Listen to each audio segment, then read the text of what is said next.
The Guardian. I'm not looking for trouble today. Ika Kenny and the combination of the two of them want to put me in trouble. No. The Guardian newspaper this morning, interesting story, banner headline, World Malaria Day. Nigeria records 200,000 deaths, loses 646 billion naira yearly to malaria. Nigeria, DR Congo, Tanzania, Mozambique account for over half of all malaria deaths worldwide. Country received 176 billion naira worth of aid from development partners to fight malaria, says Adeyanju. No single tool available today will solve the problem of malaria, say WHO experts. Why it is likely current vaccines would eliminate malaria. And thank God that NAFDAC has said they're going to start producing vaccines. Please make malaria vaccine number one. All right, Northern Elders Forum distances itself from outcome of PDP's consensus. The presidential aspirants Nigeria needs, as the editorial of the Guardian newspaper. Now you have daughter driver abducted after distributing salary relief materials in Kaduna. A murdered daughter and the driver went out to distribute salary relief materials to people in the community and they were kidnapped. All right, police arrest men with fresh human head and wrists in Kwara. Have you come across the stories in recent times where there was a 15-year-old boy that was gotten earlier last week with human parts? There was another one the week before where about 3 boys, all under the age of 18. Were gotten with human parts. There was one I read of a young boy of 14. I was in the business of kidnapping children. Babies. And he said he sells them for 5,000. 5,000. Okay, you listen to I did. I did. You see, I always tell individuals that the great nature in us will always put us on this. We said it in the first instance on the Poison Scheme. That's what we are having. And the environment, the way we celebrate material things, I think is becoming unbecomable.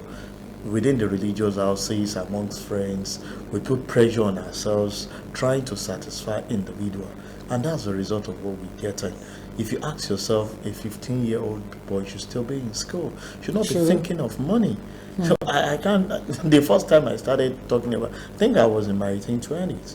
But you see 12, 13, 15, they want to ride a car, a 40, 50-year-old person is actually riding. Somebody is out. Some are not even staying in their houses again. Any longer. You know, they go to hotels. And the level of immorality is just unbecomable. So how do we tackle this? Because just like you said, too many young people, too many young boys, teenage boys out there. I was driving through Ikeja City Mall, the back, into Coca. Is that Coca Street or Kuku Street? Okay. That street beside Ikeja, separating the place from Ikeja City Mall. The street. I was driving and I looked at the age group of all the boys there. And I saw this particular very short one. During the time when face mask was still very popular. So I called him. And I said to him, how old are you? And he said to me, I'm going to be 15. I said, do you go to school? He said, no. How long ago did you go to school? He said, about 2 years ago. So I drove into the mall and I took my time to watch his interaction with every other person there. Now, you know, there are thugs around that area. Those ones who snatch bags and blah, blah, blah. There are some who just hang around and say, give me something now, you know. And these were the kind of people they were frolicking with. Obviously, somebody puts those words in his hands to go and sell. So, who should we accuse? Is it that the government is not doing enough in the area of providing lucrative or a good opportunity for these kids to go to school? There's technical college, there's secondary school. Or is it that the parents are totally irresponsible? Tominson, let me start from parenting. Most of the time we blame government for practically everything, but I hold the parent responsible. Today, if you want to celebrate anyone, nobody will celebrate any government. They celebrate my parents because of the things they've actually done. I'm sure if anybody wants to say anything about you now, nobody will say the governor of Lagos State or governor of Osun or anywhere is the brain behind Tominson or Yinka's getting success. They give it to your parent. And that's why most of the time people pick me up and say, but the government failed in allowing the parents to have what it is. I say, it's been like that for years.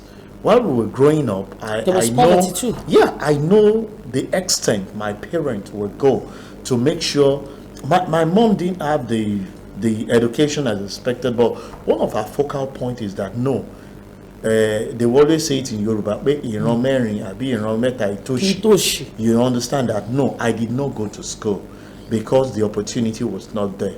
But for every one of you, whatever it will cost me, at least the basic one, the first level to have your school cert, all of you must have. And that was what she did. So I will take it to the parent. Whether you're saying the government is not, it's been like that for years since they gave back to us. We know several people that their mother go to my 12 to wash leg, to carry load, to send their them to children to school. But And today they are better off. what happens to those of them that unfortunately happen to lose their parents even while they were young? Okay, if that you will want to Pick them take up, What about the guardians? Who pick them people, up? we have guardians, we have family members, and people Who will say took them up? some of them are even battling with some of the things that has to do with your family. But if you are determined and you have the willingness, I'm telling you, whatever you make out of yourself today is your pride in years to come. But Shesa, Another let me person- ask a question here. I want to ask Nkakeni this one, because if the parents are dead and you as a family member pick up the child, I mean, there is someone I know who died and had 3 kids, so they shared the children amongst the siblings of both sides, the husband and the wife. What happened to them? They took responsibility. Is it normal for any human being to take responsibility for someone else's child and make that child into whatever, a maid, a slave for the family? Your own children go to school and that child doesn't go to school. It's just unfortunate. You see, some people will want to make the excuse that, oh, they are still struggling with the number of children they have, under them, which is just so unfortunate. And that is where the bulk falls, on the table of the government. Because I remember vividly, yes, we know that Nigeria had not always been a perfect community or society, but I remember vividly, Sheson, that when I was in primary school, I never bought this. I never bought pencil. I never bought pencil. I never. I never bought a textbook. I never bought uniform. These things were readily available. I remember vividly that, when I was in, I think primary 3 also, primary 2, and I know that my every day I would collect pencils, and my teacher would complain that if I go home. School in Lagos. Yeah, I did. I actually, My mother bought pencils. I'm talking and bought about uniform in Ondo State. That's what I'm saying. In the 60s and 70s. That's what I'm saying. That Yeah, it is a function of the state. I'm talking about. I'm I'm talking about Lagos State that I know now. I don't know about today. So it was that good at that time. So at that time, nobody would make the excuse of the fact that because you look at the situation now, that even the so-called free education is not free. The education, you say, okay, they are not paid. They don't have to pay anything, but they have to buy uniforms, they have to buy textbooks, and unfortunately, they have to buy chairs, they have to sit on the floor, they have to buy pens, they have to do a whole lot of things. And these people, you find that the government gives them textbooks for free. You know what I'm talking about? I've mingled with the people that are really, really hungry. When we talk about people that are hungry in this country, your children go to school? Some people cannot and take this to the bank. Some people cannot even afford their own children go to school. Is that bad? Why? Is that bad? Because Why exactly? they go to school, you find that these so-called government schools, they have some things that they tell them you have to pay for, bring money for this, bring money for, and these things will sum up to so much. Yes, and you realize that someone that is still struggling, that cannot even give the child food to go to school in the morning, you're telling to bring these 1,000, 2,000, and at the end of the day you are looking at about 15,000. So it's as bad as it. So if government could, if we can, it's just unfortunate. I don't know. The decadence is so much. You see, when I talk about these things, I get so emotional because I've come so close to people that are thinking, they do not have. You see, I don't know if we can get back to that, because the decadence is so much. I don't know if But we you know, can there is another get back to there's what it another used to be. angle today to it, and this is how we'll end this particular segment. The other part of the story is in China, the government had a bar on how many children you can have, and it was intentional because poverty was their best friend, and they were just growing their economy. It is preposterous to an average Nigerian to hear that you cannot have more than one child or you cannot have more than two children. Why is it that the average poor person, and I'm talking about people that are wretchedly poor, that Yinka Ken is talking about, they are the ones that have multiple children. This woman that cannot afford to give breakfast to the first child and the second child is pregnant already. I was driving through Kudirat Abdullah Way. Was that way? No, the General Hospital Road where you have Olayeni. You know, okay. I was driving through that place and I parked and I saw this young woman. From the back, I just saw a woman dragging two kids as if they were bags. So listen, let me tell you something. I wanted to attack her. Do you know when I got to the front? Her tummy was like this. Let me tell you, Timothy. Let me tell you. Look, if there's a will, there's a way. Once upon a time in Lagos State, to put on a seatbelt is like out of the world. Out of the world.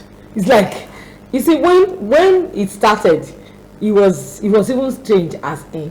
But now, without being enforced, it is reflex. So if there's a will, my darling, if governments, if they are ready to impose some measure, yes, it will take time, but with time, people will get it right. I'm telling you. Yeah, well, maybe I'll just make this contribution. I remembered vividly, and you know that's part of my discussion earlier, when we had this free education indeed. I'm a beneficiary of it. I schooled in Lagos. Most of the time, people thought I schooled in UK, and I said my school is very popular. If you are a grown-up person in Lagos, you know one school beside New Garage, opposite Bata. They call it Ojota Secondary School. That's the school I attended for my secondary school. My primary school is inside Ojota because I was born and brought up in Ojota. So we're actually beneficiary of the primary education. Free primary free, education. yeah. The government, we implore them to go back to it. But Completely free education. But because majority of them does not feel the average pain a citizen. In fact, all the family members are out of the country enjoying free education where they send their kids to, except those that are in colleges. If you're outside this country, the fundamental education, primary all the and way college, to it's free. high school. It's